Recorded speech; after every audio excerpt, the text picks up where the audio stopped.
Yo à tous, c'est Tidjian. Aujourd'hui, parlons de L'accord du diable, l'épisode 2 de la saison 1 de Doctor Who Reboot 2024. Et est-ce qu'au même titre que Maestro, on peut vraiment parler de chef-d'œuvre pour cet épisode? Il est juste incroyable. Point de vue bien sûr tout à fait personnel, mais tout ce qui fait Doctor Who est présent dans ce film. L'épisode est extrêmement bien construit, on a le lien avec tout le passé du Docteur, le méchant n'est pas juste un méchant qui arrive là au milieu de rien du tout, on a du suspense, on a des craintes, on a une situation d'urgence, on a des défaites, même de la part du Docteur, on est dans le passé, il y a les Beatles, et il n'y a quasiment pas d'effets spéciaux. Et le casting est juste extrêmement bien choisi. Bref, parlons un peu de cet épisode en considérant que vous ayez vu cet épisode avant de voir cette vidéo. Je vous conseille de le regarder parce qu'il va y avoir du spoil.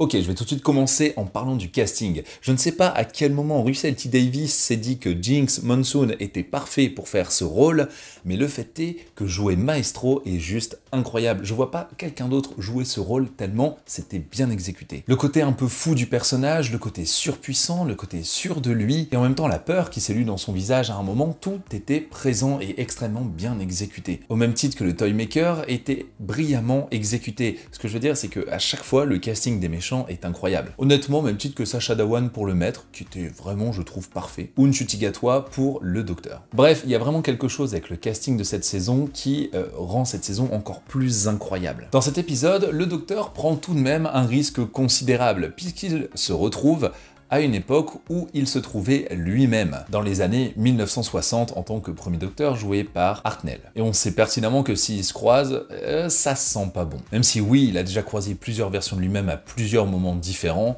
là le fait est que ça serait une césure dans la timeline et c'est pas souhaitable. Aux confins de l'univers, le docteur, joué par David Tennant, accompagné de Donna Noble, a utilisé une superstition pour bloquer des sortes d'êtres surnaturels. En faisant cela, il a ouvert une sorte de portail vers un autre univers où se sont ou habitent des créatures surnaturelles telles que le Toymaker ou, pour le coup, Maestro. Le Toymaker suit les règles et c'est cela qui le mène à sa perte. Il a réussi à enfermer le Toymaker et à le bannir de l'univers.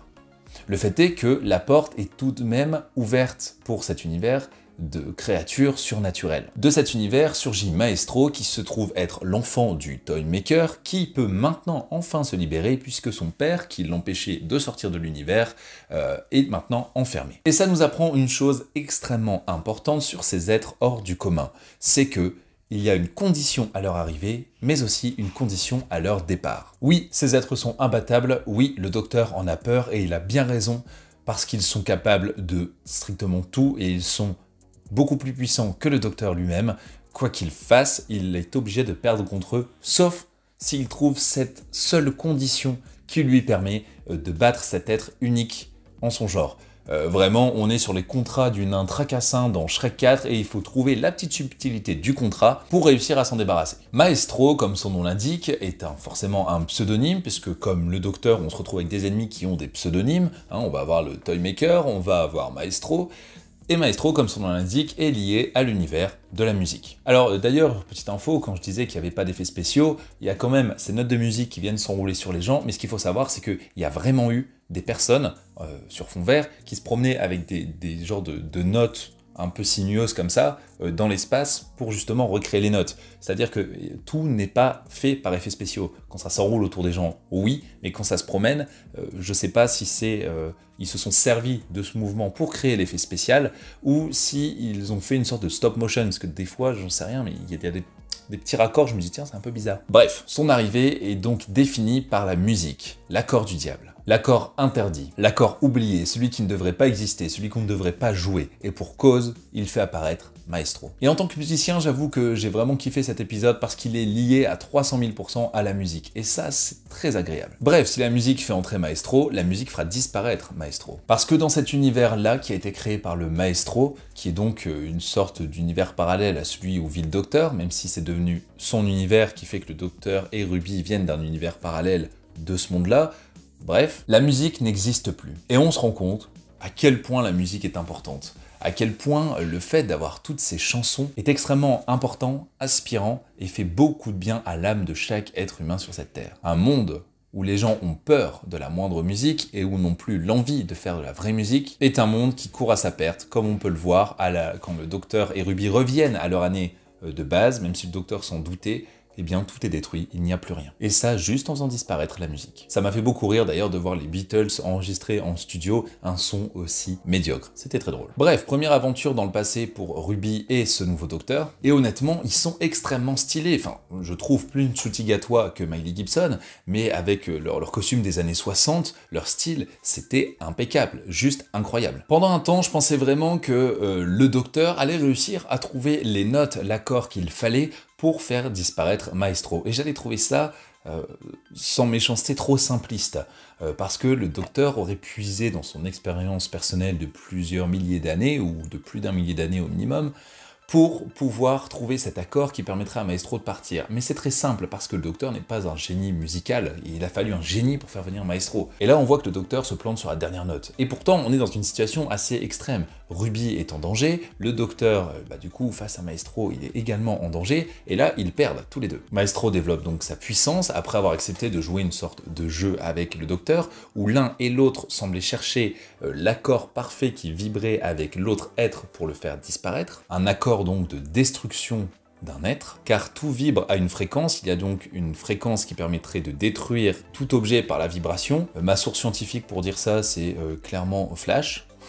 On le voit passer à travers les murs parce qu'il vibre à une certaine fréquence, bref. Le Docteur échoue, Maestro libère sa puissance et condamne donc le Docteur et Ruby à une mort certaine. Arrivent à ce moment-là les deux membres des Beatles qui, malgré le fait qu'ils n'aient plus cette connaissance de la musique, qu'ils n'aient plus la vibration qu'ils avaient pour l'univers musical et la création, ils gardent tout de même en eux le génie musical. Et les paroles du Docteur et de Ruby, qui ont essayé de s'insinuer dans leur esprit pour refaire sortir les génies en eux pour permettre de sauver l'univers de cette façon, même si ça n'a pas fonctionné, a permis de raviver la flamme musicale qu'ils avaient en eux et ce génie qu'ils ont, ce qui a permis de terminer cette symphonie de destruction de Maestro. Alors bien sûr, ça signifie également que Maestro n'est pas un ennemi définitivement banni. Cela signifie juste que Maestro est, pour le moment, a dû quitter l'univers, mais à tout moment, quelqu'un d'autre refait l'accord du diable, l'accord oublié, et refait revenir Maestro.